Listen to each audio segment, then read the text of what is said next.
Om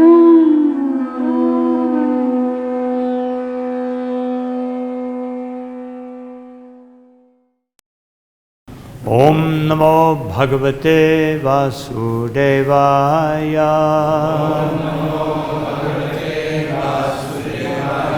Om Namo Bhagavate Vasudevaya.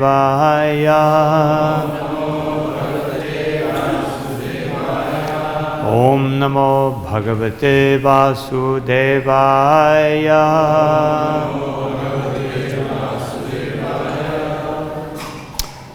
So reading today from Srimad Bhagavatam, 9th canto, 16th chapter, text number 28, hopefully.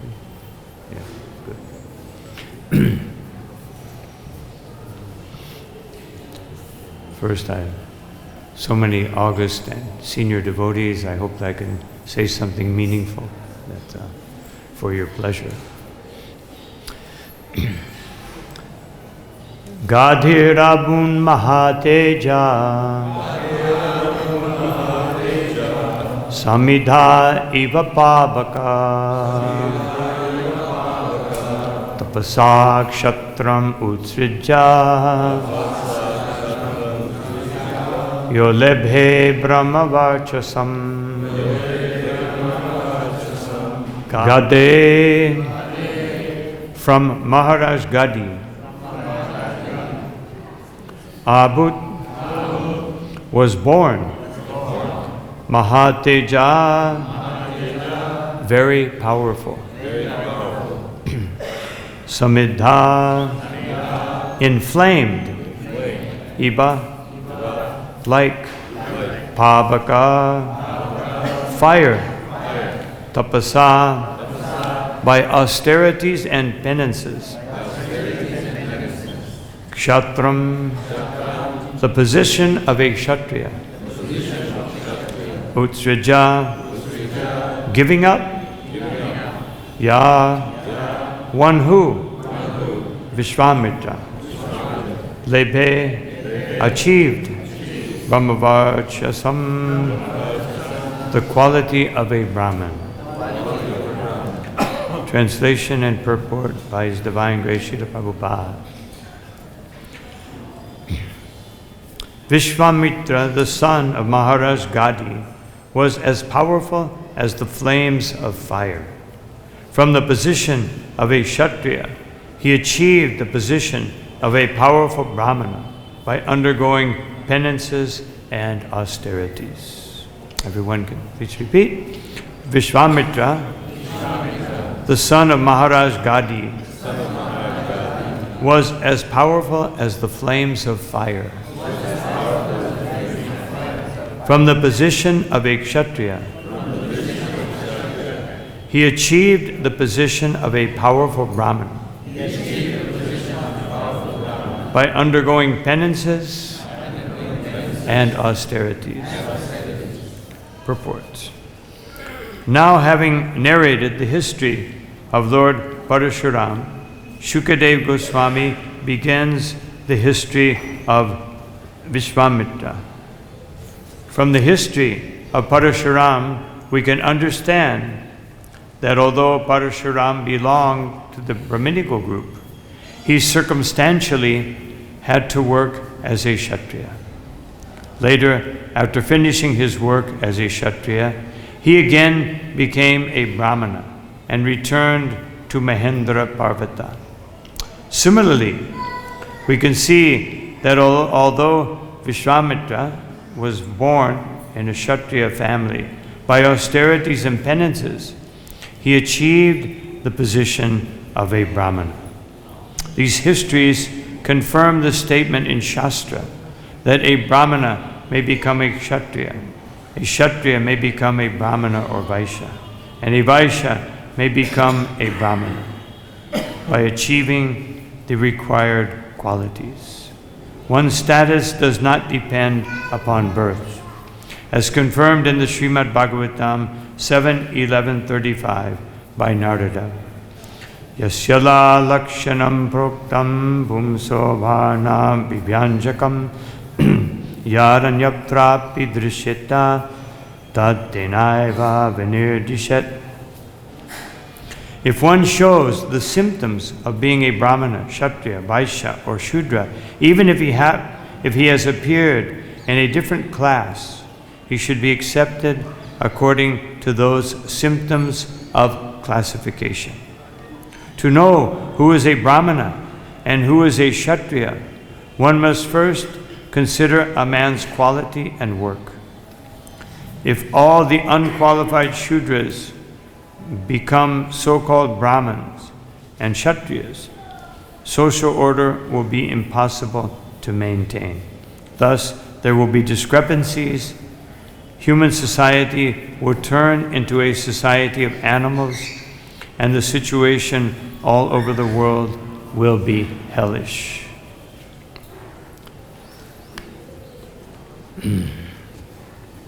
Om Jnanatimidandasya Ganam Jana Shalakaya Chakshurum Militam Yena Tasmai Sri Gurave Namaha Sri Chaitanya Manobhishtam Stapitam Yena Bhuttare Swayam Upakata Vahyam Tadati Swapatantikam Nama Om Vishnu Padaya Krishna Prasthaya Bhuttale Srimati Bhakti Vedanta Swaminiti Namane Namaste Saraswati Deve Gauravani Pracharine Nirvishesha Shunyavadi Paschatya Reshatarine Jaya Shri Krishna Chaitanya Prabhu Nityananda Shri Advaita Gadadha Shivashari Gaura Bhakta Vrinda Hare Krishna Krishna Krishna Hare Hare Hare Rama Rama Rama Hare Hare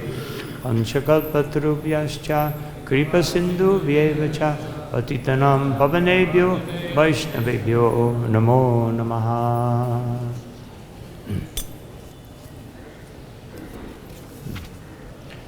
So in the verse itself, it describes Vishwamitra Muni.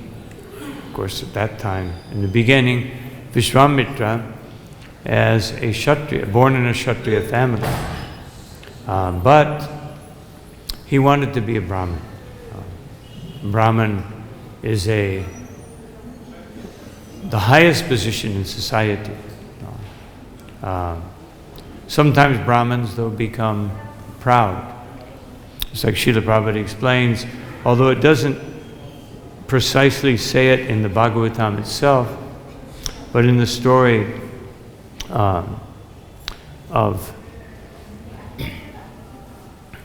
when Durvasa Muni,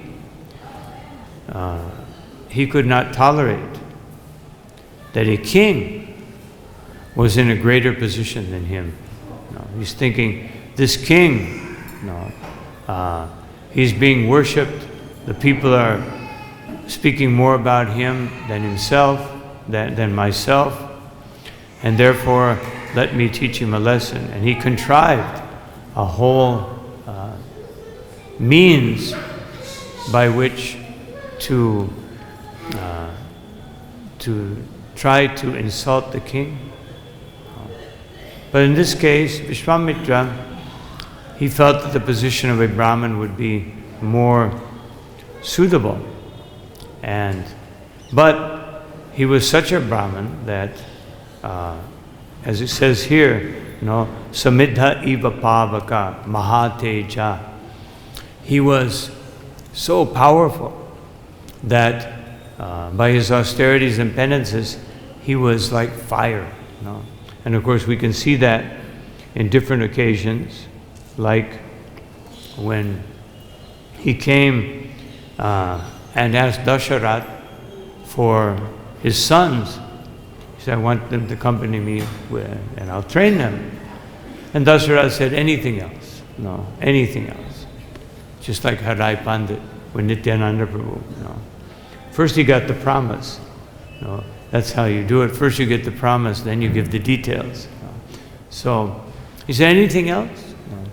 No. But especially in the case of Vishwamitra Muni, Vasishta Muni said, this is Mahateja Samidhi Iva Pavaka. You better be careful with him and just do what he says. And so Dasharatha, great reluctance, gave his sons to Vishwamitra Muni. Very powerful.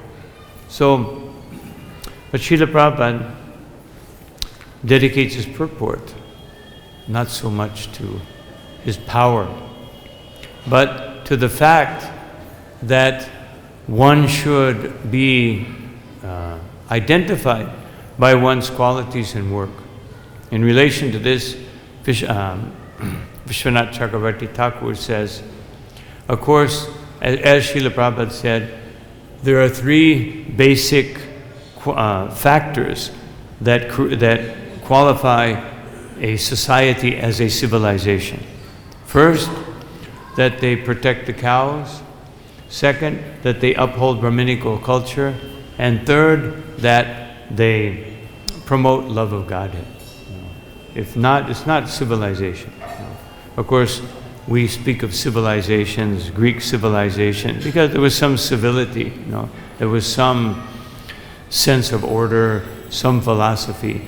But actually, according to Vaishnavas, that real civilization means that these qualities are there.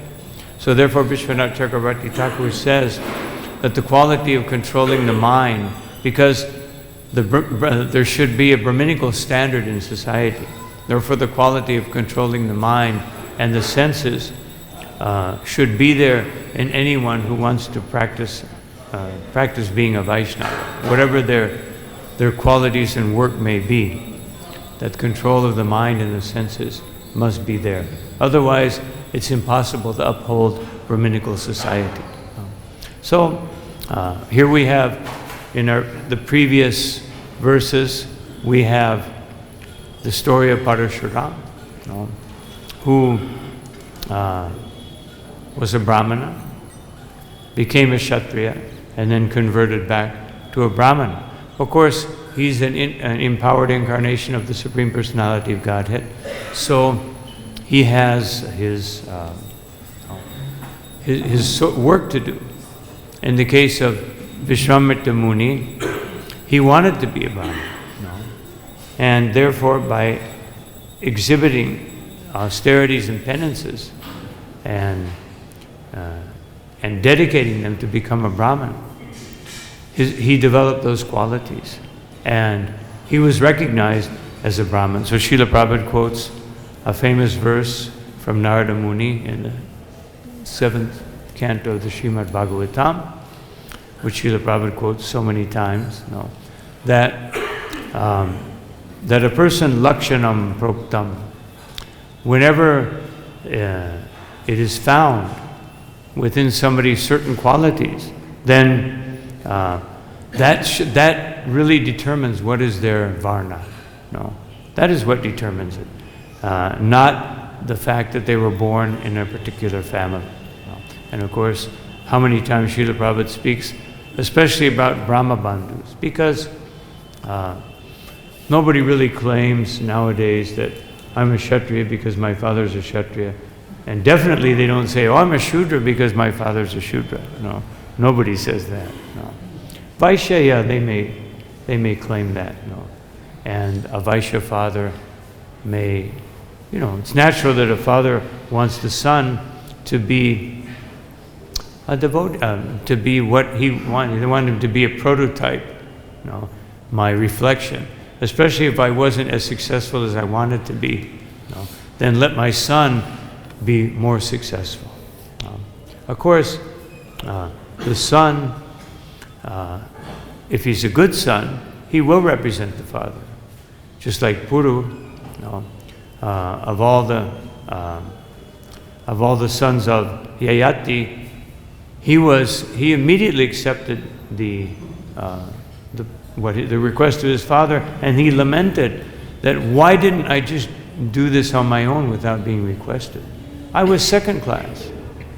Now, Prabhupada explains that third class means that you accept reluctantly. 10th class means you don't accept. And second class means you accept upon being requested. But first class like a first-class disciple, means that you anticipate. By hearing so many instructions by the spiritual master, you anticipate what I should do. So Puru, he was a first-class son, first-class disciple. A brahmana, but sometimes the father, even in the case of a devotee, there was one devotee, I won't mention his name, some of you will know who it is. So he's a lawyer, and his son went to law school, and he wanted so he's thinking, when his son graduated, now it's summertime, you can think about it, maybe you'd like to be in my law practice with me, or some other law firm, that's okay, just, if you want, you can decide now. And his son said, no, actually, after so many years of study, I just like to go to a temple, just be in a temple. Oh, okay, then when summer's over, you can decide. So at the end of summer, he saw his son, and he said, well, where do you want to practice law? And he said, actually, it was so nice to be in the temple, I think I'll just be a brahmachari. He said, what? And this is a devotee, What? How will you maintain yourself? How will you, And then he said to his father, when you were temple president, would you have said that to a brahmachari? He said, well, no. So sometimes this attachment is very strong. And sometimes even stronger is the attachment of a person being born, especially in a Brahmin family.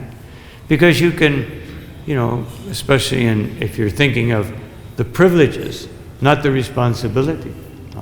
Sometimes, especially in modern society, as Srila Prabhupada emphasizes at the end of the purport, that we're focusing in a society that's so focused on sense gratification, that especially people want to see what are the external benefits, how will this increase my enjoyment, how will this make me materially happy. So unfortunately, this is the case in so many situations where someone is a Brahma Bandhu. And of course, the original Brahma Bandhu cursed Maharaj Parikshit. And of course, that was the arrangement of the Supreme Personality of Godhead. Even after that curse, his father said, I'm really hoping that Parikshit Maharaj will curse him. Because cursing such a great king, just like in the previous pastime, Jamadagni, he said, why have you killed the great king? Even though he was a pretty nasty king, because you don't kill the king. The king is the representative of the Supreme Personality of Godhead.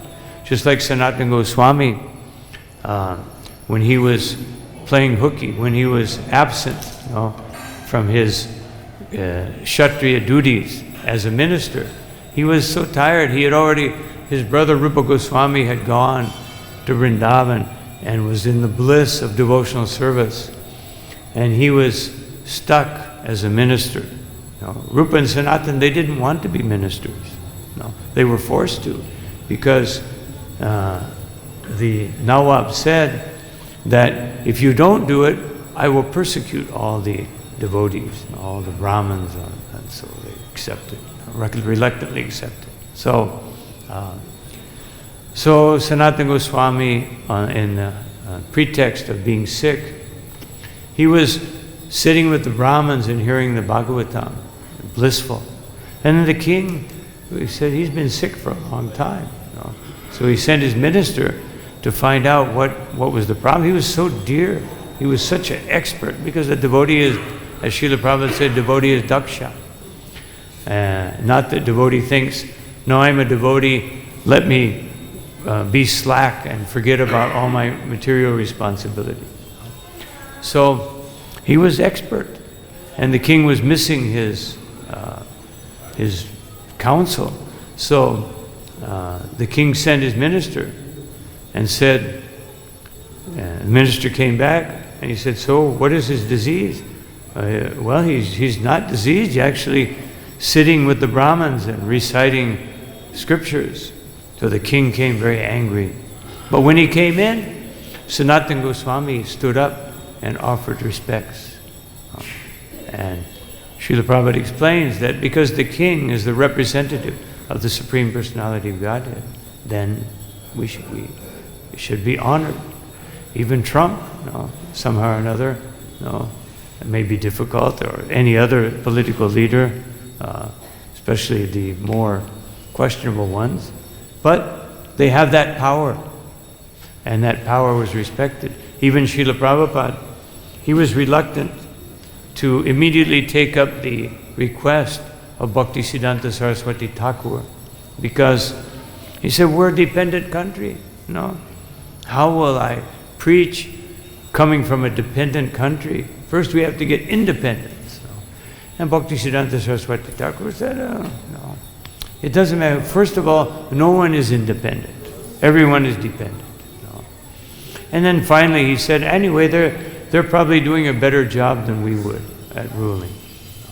So as long as somebody's in power, we show some respect. Even Chaitanya Mahaprabhu, when Gopinath Patanayaka he squandered some of the tax money that he was collecting. So, and then the devotees came to Chaitanya Mahaprabhu because, the administrators were telling the king, this man has been cheating you. I said, well, take care of him. So I said, okay, we'll put him on the changa, and that means a big platform with big swords underneath, and you slide the door, and the person falls down on the sword. So they put Gopinath on the changa, and all the devotees came running to Chaitanya Mahaprabhu and said, explained it. And Chaitanya Mahaprabhu said, well, he has to be punished. I'm a sannyasi.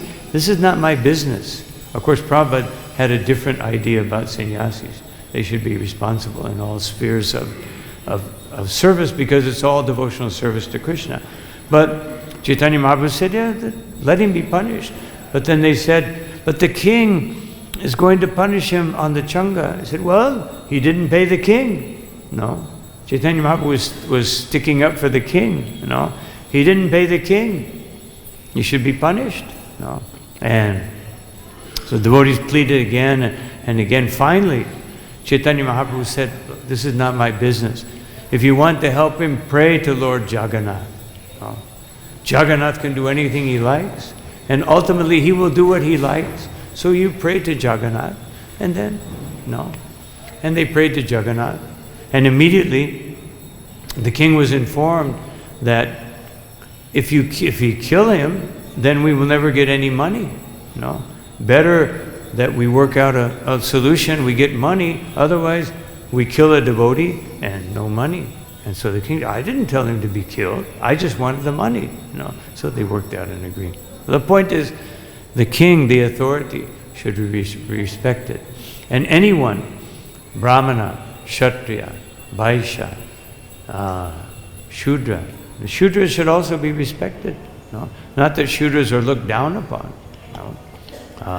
Shudras were, in Vedic society, they were cared for by the Brahmins, Kshatriyas, Vaishyas. They had a place to live, they had sufficient foodstuff, but Prabhupada said they were not given money because their senses were not so easily controlled. But everything they needed was given to them. They weren't looked down upon. Rather, what was looked down upon is if a Brahmin, Kshatriya, or Vaishya acted as a Shudra. So here, Srila Prabhupada is emphasizing, especially at the end of this verse, that one should be judged by their qualities.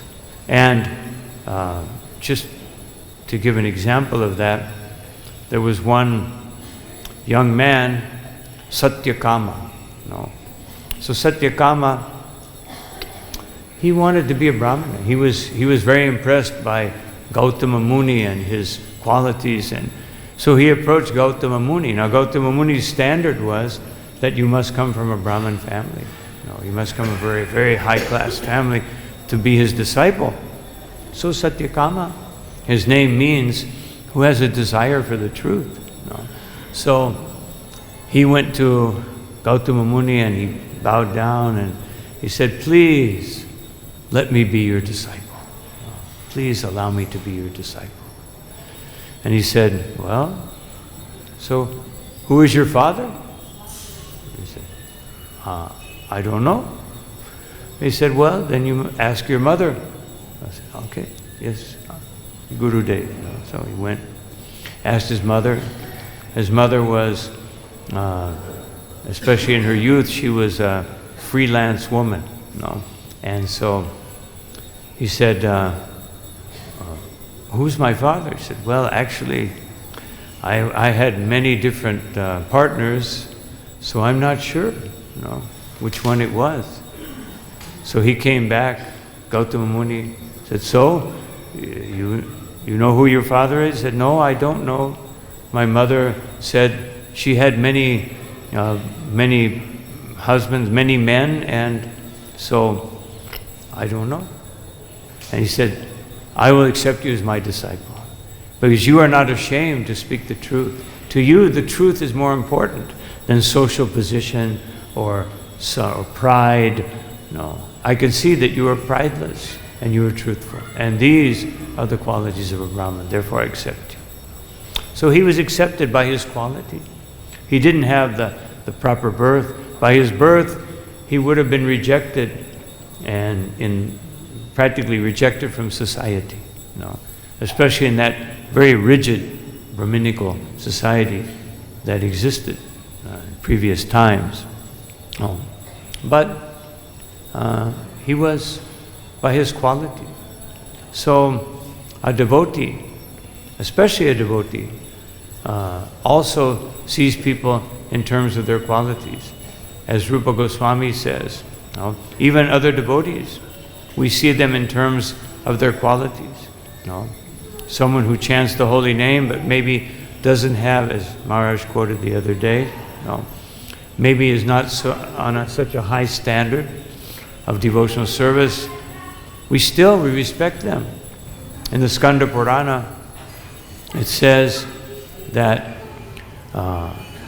that one will be possessed of a hellish mentality if one kills a Vaishnava. Of course, that's not a very good idea, to kill anyone, what to speak of a Vaishnava. If you envy a Vaishnava, if you insult a Vaishnava, if you don't respect a Vaishnava, if you become angry at a Vaishnava, or if you're not happy to see a Vaishnava, And so we have to be very careful. When we see a Vaishnava, even though they may not have all the wonderful qualities, at least we should be happy. Here is a Vaishnava. By their habits, I may not be so anxious to associate with them, or maybe they have a different point of view on how to perform devotional service because of their particular line or lack of line. But I will be happy to associate with them. He said, to at least. And then if someone is practicing Krishna consciousness on the same level as we are, we should befriend them and we should associate with them. And if someone is on a higher level of devotional service, especially if they're free from the tendency to criticize, and to find faults in others, we should serve them. So we judge by quality, not by birth or by bodily designation, but by quality.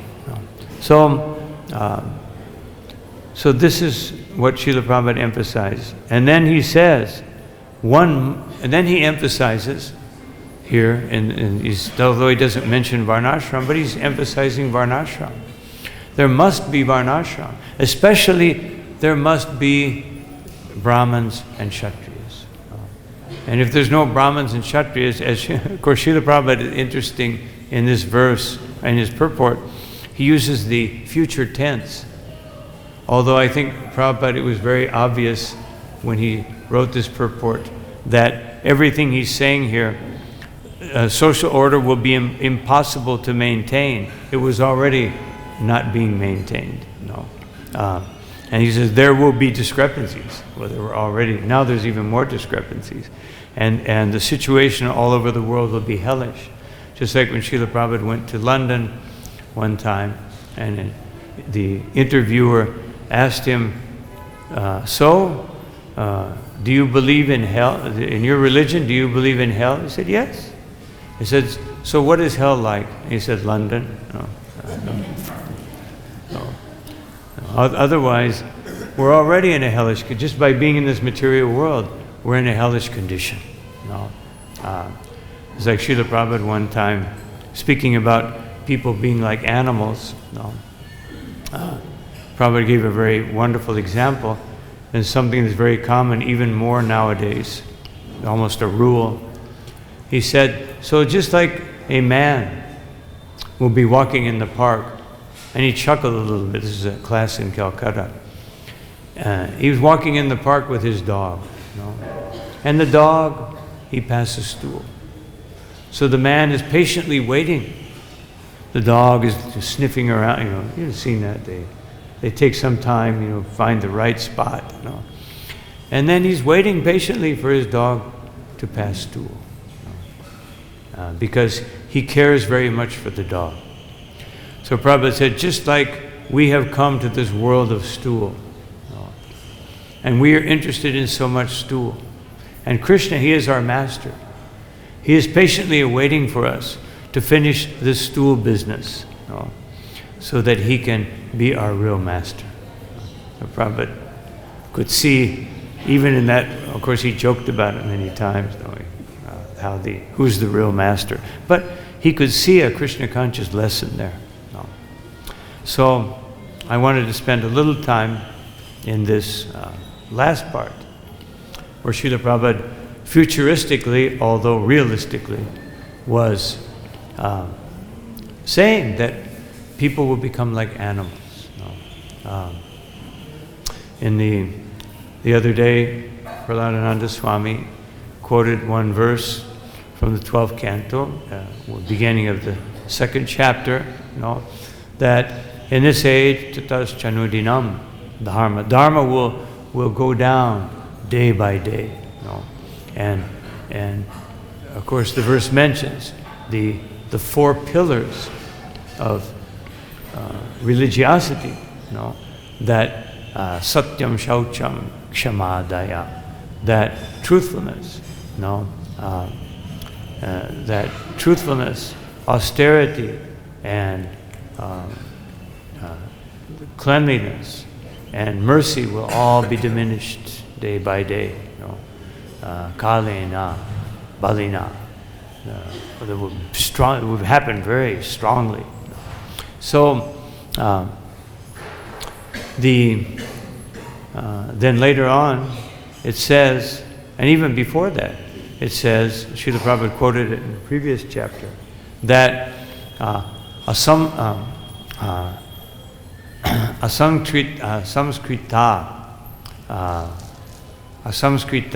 kriyahina, that in the age of Kali there will be no adherence to Vedic principles. There will be no real understanding of duty, of how one should perform one's duty.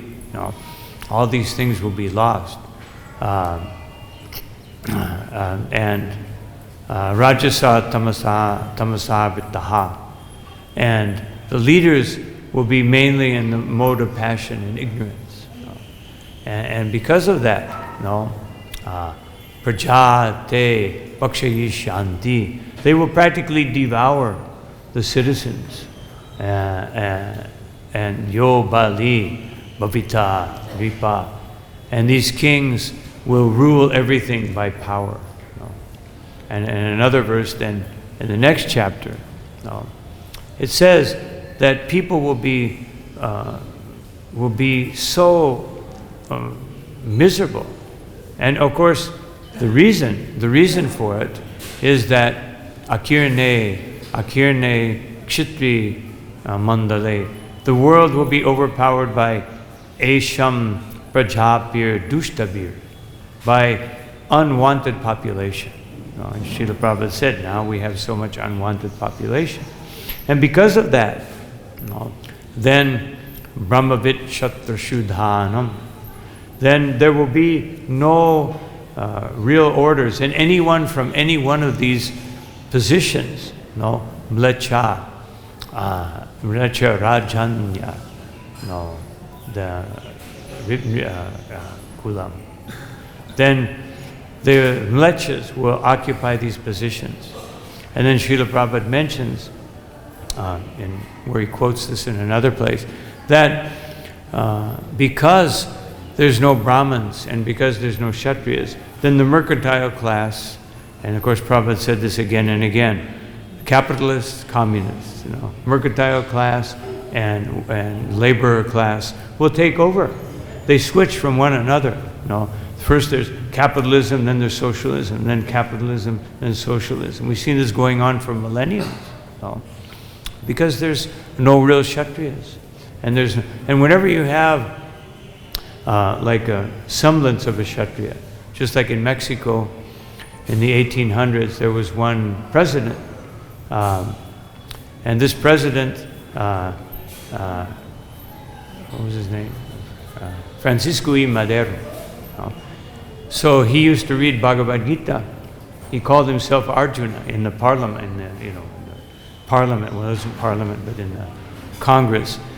And he said, he declared to the Congress, we should run our country according to the principles of Bhagavad-Gita. And they assassinated him. So whenever you find in the midst of Kali Yuga somebody with some good qualities, they get rid of him. Get rid of this person, interfering with our socialism or interfering with our capitalism. So this is it. Mercantile people who simply have self-interest. And even worse, you have labor people whose self-interest is even more acute, and they establish a very elite ruling class of similar people when they say everyone is equal except for me and my little group here. Everyone's equal. And then the capitalists, everyone has a good chance, but they have to work under me. So this is going on, and therefore societies have become animals. When Chitraketu was offering his prayers to the Lord, after the Lord had blessed him, he said that when there is Vishaya Trisha, when there is a desire to enjoy the senses and enjoy material, when that is actually the purpose of life, then what do you have? You have Narapashavo. You have a society, people who are actually animals, just like Srila Prabhupada says here. What do they do? No. Na upashate vibhubir. They worship the vibhu of the Lord. Otherwise, they worship the demigods, or they worship some great power. And therefore, na param tvam. They don't worship the Supreme, who is you, my dear Lord.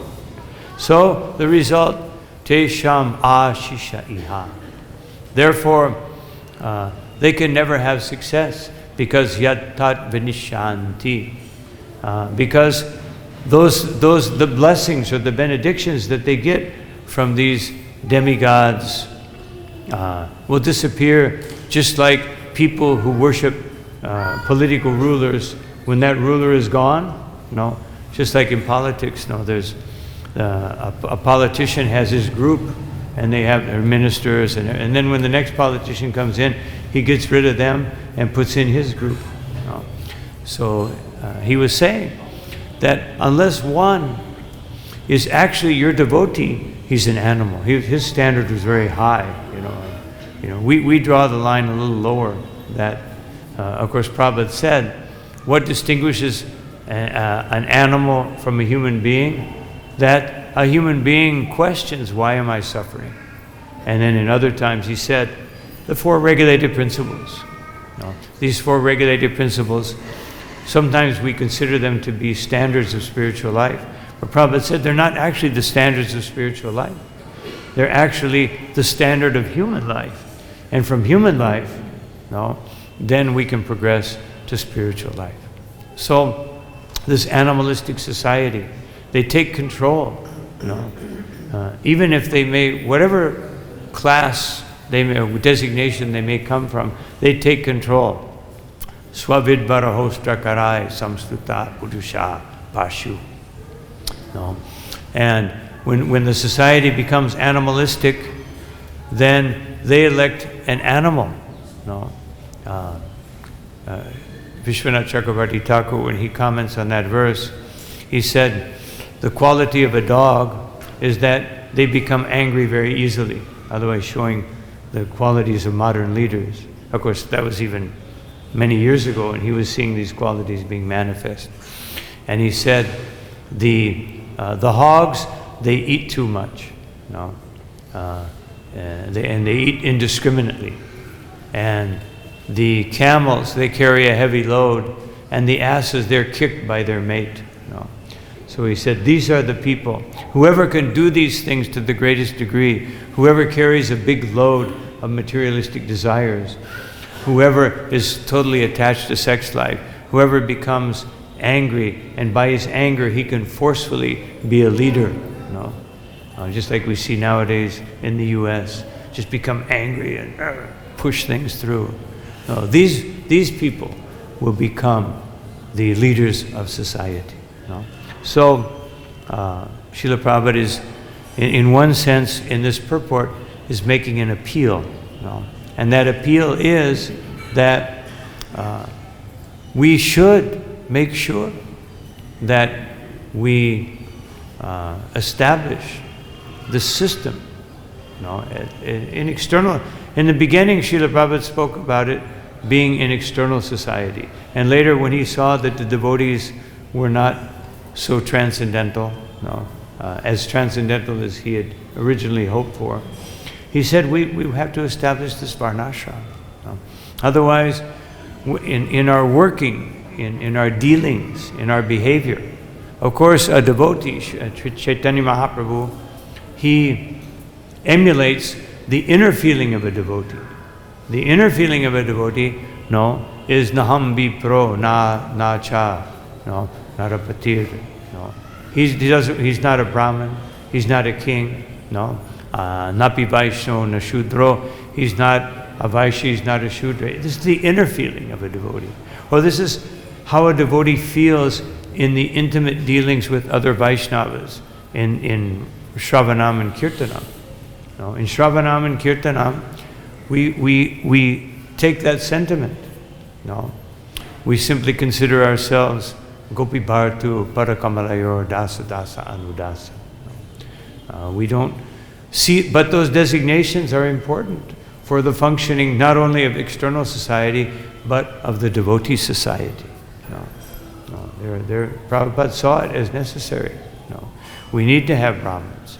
We need to have people who manage temples and manage devotees and lawyers, and all these things are necessary. We need to have Vaishyas, otherwise how can we maintain a temple without Vaishyas? And we need to have Shudras.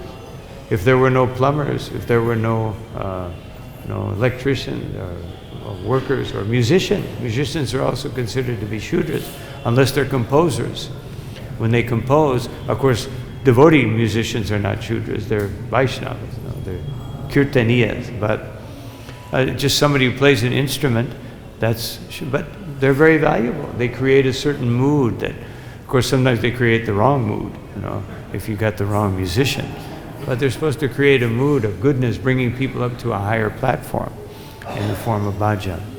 So without this organization, both inside ISKCON and outside ISKCON, then, as Srila Prabhupada said, society will just become more and more animalistic.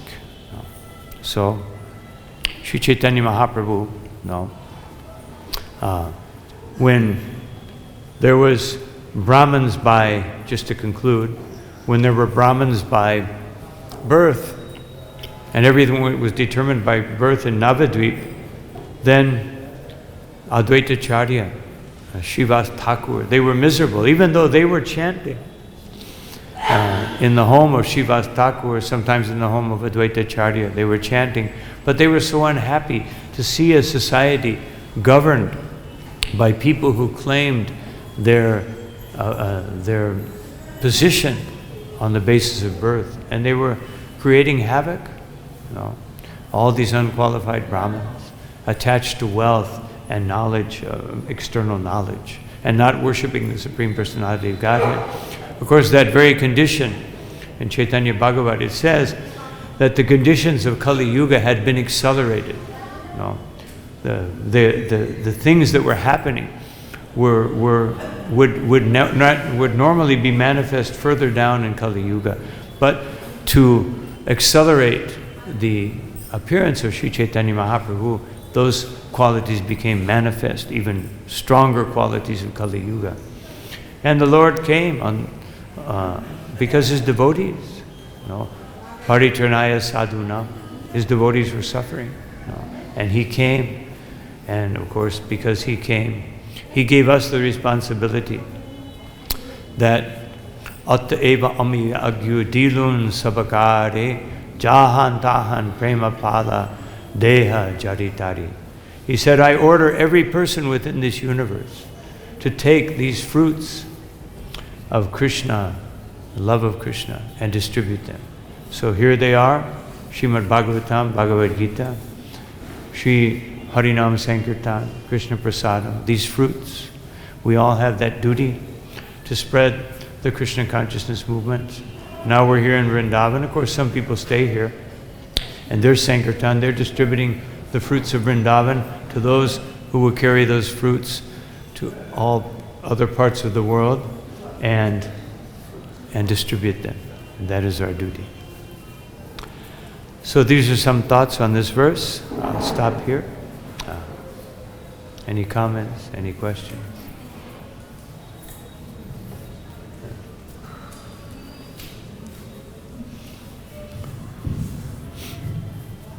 Lord Chaitanya was discussing with Ramananda Roy about how to achieve the goal of life. Ramananda Roy suggested Varnashram Dharma. He said, well, that's external. And wanted to go deeper and deeper and deeper. And sometimes we hear that Varnashram Dharma, Kali Yuga, doesn't really work because of the surroundings or the atmosphere in which we find ourselves. Kali Yuga is so deep in Kali Yuga that how will we establish Varnashram Dharma? And there's those who want to set up Varnashram Dharma and blame the managers that they're not, adopting principles of adopting. So do we have to wait for the proper time until a society is beat up enough by the material energy that they'll actually come looking for Varnashram Dharma? Or is it just something that's going to manifest as the people become better managers? Well, that's like saying, let us sit in the temple and wait for Krishna to look for people to look for Krishna. No. Otherwise, as Kali Yuga progresses, it will become more adharmic, and therefore, if we don't make an effort to establish it to some degree, because Ramananda Roy was suggesting that, and Chaitanya Mahaprabhu was talking about the internal development of a Vaishnava. He's not satisfied. Varnashram doesn't take him to perfection. It was Jane Raya showed that when Ramananda Roy spoke this verse of Lord Brahma, then Chaitanya Mahaprabhu said, yes, when you give up the pursuit of knowledge and you just hear about the Supreme Personality of Godhead, this is the beginning of what real devotional service is. But Chaitanya Mahaprabhu was a strict sannyasi. He followed Varnashram, externally, and in the sense of his preaching, in the sense of his establishing social order, establishing the principles that he wanted to teach. He was living in that society. But he's taught us internally internally we don't need varnashram. No. Prabhupada said in his varnashram talks, a devotee can, if there's a need, a devotee can perform any function. But even in doing that, we still have a tendency, and we should serve Krishna according to that tendency. So that's the beginning. And Prabhupada spoke of coming to Gita Nagari, which was a farm community where varnashram could be more, could manifest itself more. So yes, Prabhupada did give us that, among so many other things, to preach, to distribute books, also to establish it to the degree that it's possible. Not that we wait for society. We need varnashram. We don't see that's happening. Prahladananda Swami sent around a nice little clip of modern society where basically it shows how whatever you want, that's okay. So it was like one young man was saying to a girl, so he was like, maybe 5'10". He said, so if I'm a 6'5" Chinese, will you believe that? I said, if that's what you want, why not? If that's what you really believe, then, well, I might doubt it, but actually, that's what so that's what I don't think going in that direction, people are going to clamor for varnashram. We need varnashram. Just like people are not coming to our temple saying, I was looking for Krishna and I finally found him. We may get someone like that, but Prabhupada said that, don't sit in the temple. Prabhupada, when he was in Los Angeles, in Miami, it was in Miami, he said, so here is Gornitai. It was in Atlanta. Here is Gornitai. Do not leave them here in the temple. They do not want to stay in the temple. You take them out on Sankirtan. Otherwise, you take them in your heart.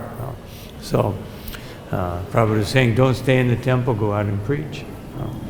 And in the same way, we can't expect varnashram to happen, through Trump or even Modi, even though he's so much of a better leader, he's not going to establish varnashram. He may establish some elements of it, like Go Raksha, vegetarianism, but he may emulate these things and suggest these things, but he can't force it upon the people. If he did, then probably they would get rid of him. So what to speak of, other leaders? They're not going to establish varnashram. Hare Krishna. But that's not our main service. Our main service is to distribute Krishna consciousness. So, thank you all very much for your kind attention. All glory to Shri Guru, Shri Gauranga, Shri Prabhupada ki jai, Ananta Koti Vaishnava Vrinda ki jai.